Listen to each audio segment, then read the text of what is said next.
এই যুগে আপনাকে স্মার্ট হতে হবে।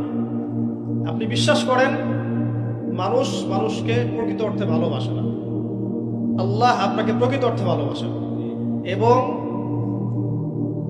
আপনার অবস্থানকে সমাজের মানুষ ভালোবাসছে। যত বড় জায়গায় চলে যান না কেন, সবাই আপনাকে সম্মানের ভিত্তিতেই পিছনে তেল দিতে আসে না, কেউ কেউ স্বার্থের জন্য তেল দিতে আসে। তো আপনি এটা বুঝে নিবেন যে দুনিয়াতে আপনি একাই, আপনার সাথে আল্লাহ পাকের সম্পর্ক। প্রত্যেকটা কাজ আল্লাহর জন্য করেন, আল্লাহর জন্য বাঁচেন, আল্লাহর জন্য মরেন, আল্লাহর জন্য সালাত পড়েন, আল্লাহর জন্য রোজা রাখেন, আল্লাহকে সন্তুষ্ট করার জন্য সদকা করেন, দুটা ভালো কথা বলেন, মানুষকে খারাপ থেকে নিষেধ করেন, কিছু করেন আল্লাহর জন্য করেন, আর কারোর জন্য না। যখন আপনি আল্লাহর জন্য নিজেকে সুপর্দ করে দিবেন, তখন সারা দুনিয়া গারত হয়ে গেলেও আল্লাহ পাক নূহ আলাইহিস সালামের মতো আপনাকে বাঁচাবেন। যখন আপনি আল্লাহর জন্য নিজেকে ওয়াকফ করবেন, তখন ইব্রাহিম আলাইহিস সালামের মতো আল্লাহ পাক আগুনের পরীক্ষা থেকে আপনাকে বাঁচিয়ে দিবেন। যখন আপনি আল্লাহর জন্য হয়ে যাবেন, সবাই মিলে আপনাকে শুলে চড়াতে চাইলে, ক্রুশে চড়াতে চাইলে আল্লাহ পাক আসমানে তুলে নিতে হবে। যখন আপনি আল্লাহর জন্য দ্বীনের খেদমতের চেষ্টা করবেন, আল্লাহর জন্য সব কাজ করবেন, আল্লাহ পাক নবী সাল্লাল্লাহু আলাইহি ওয়াসাল্লাম এবং তার সাহাবীদের মতো আপনারও হেফাজত করবেন, অভিভাবকত্ব করবেন ইনশাআল্লাহ।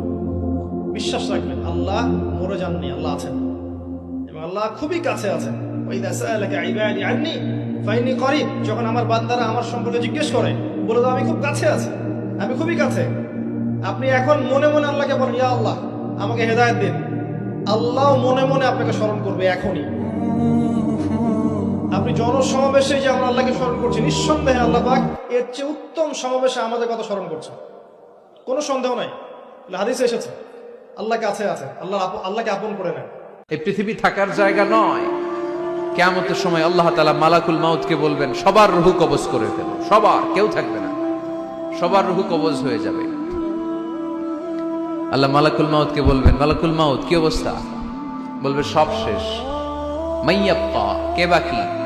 মালাকুল মাউত বলবে জিনেরা বাকি, যাদেরকে দেখা যায় না। আল্লাহ বলবেন জিনদেরকেও শেষ করে ফেলো, রূহ কবজ করো। মালাকুল মাউত আজরাইল জিনদের রূহ কবজ করবে। আল্লাহ এবার জিজ্ঞেস করবে, ইয়া মালাকাল মাউত আখবিরনি মাইয়াব্বা, এবার বলো আর কে বাকি? মালাকুল মাউত বলবে, আল্লাহ মানুষগুলো সব শেষ, জিনগুলাও শেষ, এবার বাকি ইবলিস শয়তান, ইবলিসরেও শেষ করো, ইবলিসও শেষ।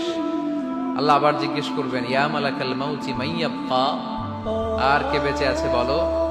মালাকুল মাউত বলবে, আল্লাহ আপনার কথা অনুযায়ী পৃথিবীর সব মানুষের রূহ কবজ করলাম, সব জিনদের রূহ কবজ করলাম, ইবলিসের রূহ কবজ করলাম, এখন আছে শুধু ফেরেশতারা।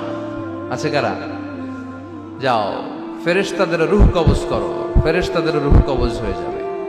এবার আল্লাহ জিজ্ঞেস করবেন, ইয়া মালাকাল মাউত আখবিরনি মাইয়াব্বা। মালাকুল মাউত বলবে, আল্লাহ আপনার কথা মতো ধরে ধরে সব শেষ, ফেরেশতাও শেষ, 4 জন ছাড়া। কয়জন ছাড়া? জোরে বলেন, কয়জন ছাড়া? ইসরাফিল, জিব্রাইল, মিকাইল, আজরাইল। আল্লাহ এই 4 জন আমরা বাকি। আল্লাহ বলবে, যাও ইযহাব ইনতালিক ইলা জিবরিল ওয়াকবাদ রূহা, জিব্রাইলের রূহ কবজ করো। ইযহাব ইলা ইসরাফিল ওয়াকবাদ রূহা, ইসরাফিলের রূহ কবজ করো। ইযহাব ইলা মিকাইল ওয়াকবাদ রূহা, রূহ কবজ করো। ওই 3 ফেরেশতাও শেষ। এবার আল্লাহ তাআলা জিজ্ঞেস করবেন, ইয়া মালাকাল মাউত আখবিরনি মাইয়াব্বা, হে মালাকুল মাউত আর কে বাকি আছে বলো? মালাকুল মাউত বলবে, আল্লাহ আপনার কথা মতো মানুষগুলো শেষ, জিনগুলো শেষ, ইবলিস শেষ, আমার বাকি 3 ভাই ইসরাফিল, মিকাইল, জিব্রাইলও শেষ, শুধু আমি, শুধু আমি। আল্লাহ বলবেন, কেউ নাই? মালাকুল মাউত বলবে, না আল্লাহ কেউ নাই। এবার আল্লাহ তাআলা বলবেন, মালাকুল মাউত তুমি তো সবাই রে মারছো, এবার তুমি মরো, এবার তুমি মরো, তুমি মরো। শোনার সাথে সাথে মালাকুল মাউতের কাঁপুনি ছুটে যাবে, খিঁচুনি এসে যাবে ভয়ে। আল্লাহ বলবেন, কাঁপুনি দিয়ে তো লাভ নাই, কারণ কুল্লু নাফসিন যায়িকাতুল। রব্বুল আলামিন বলবেন, মালাকুল মাউত কেঁদো না, এটাই দুনিয়ার বিধান, আমি আল্লাহর দেয়া বিধান, এটাই, জন্মালেই মরতে হয়। যাও, জান্নাত জাহান্নামের মাঝখানে একটা জায়গা আছে, জায়গাটার নাম হলো আরাফ। এই আরাফের মধ্যেখানে যে দাঁড়াও, ওখানে যে মালাকুল মাউত কাঁপতে থাকবে। উম্মত বলবে, আল্লাহ সৃষ্টির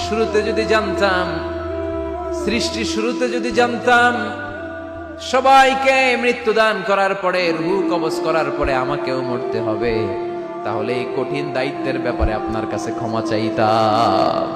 আজকে আমারও যে ভাগ্য বরণ করে নিতে হবে সৃষ্টির শুরুতে, আমি এটা কল্পনাই করতে পারিনি। আল্লাহ বলবেন, নো টক, মুত ইয়া মালাকাল মাউত, মরে যা, মরে যাও। বলার সাথে সাথে মালাকুল মাউত এক বিকট চিৎকার হাঁকিয়ে মরে যাবে। মালাকুল মাউতের চিৎকারটা সেদিন এত ভয়ঙ্কর হবে, বিষ্ণু ঈসা ইসলাম বলেন, ওই চিৎকারের আওয়াজ যদি পৃথিবীর মানুষেরা কান দিয়ে শুনতে পেত, তাহলে কিয়ামত সংগঠিত হওয়ার জন্য আলাদা করে ইসরাফিলের সিঙ্গার প্রয়োজন হতো না। ওই চিৎকারের আওয়াজে প্রতিটা মানুষ কানের পর্দা ফেটে ওই জায়গায় লাশ হয়ে পড়ে যেত। এবার ডানে বায়ে সামনে পেছনে উপরে নিচে কেউ নাই, একজন ছাড়া। জোরে বলতে হবে, তিনি কে? আল্লাহ তখন পৃথিবীকে একটা ডাক দিবেন, বলবেন, ইয়া দুনিয়া আইনা আনহারুকি, এই পৃথিবী তোর নদীগুলো কোথায়? ইয়া দুনিয়া আইনা আশজারুকি, এই পৃথিবী তোর গাছগুলো কোথায়? বটতলা। ইয়া দুনিয়া আইনাল জিবাল, তোর বড় বড় মাউন্ট এভারেস্ট পাহাড়, আলাস্কা পর্বতমালা, আলপস পর্বতমালা, এগুলো কোথায়? তুর পাহাড় আজকে কোথায়? ইয়া দুনিয়া আইনাল মুলুক, রাজা বাদশারা কোথায়?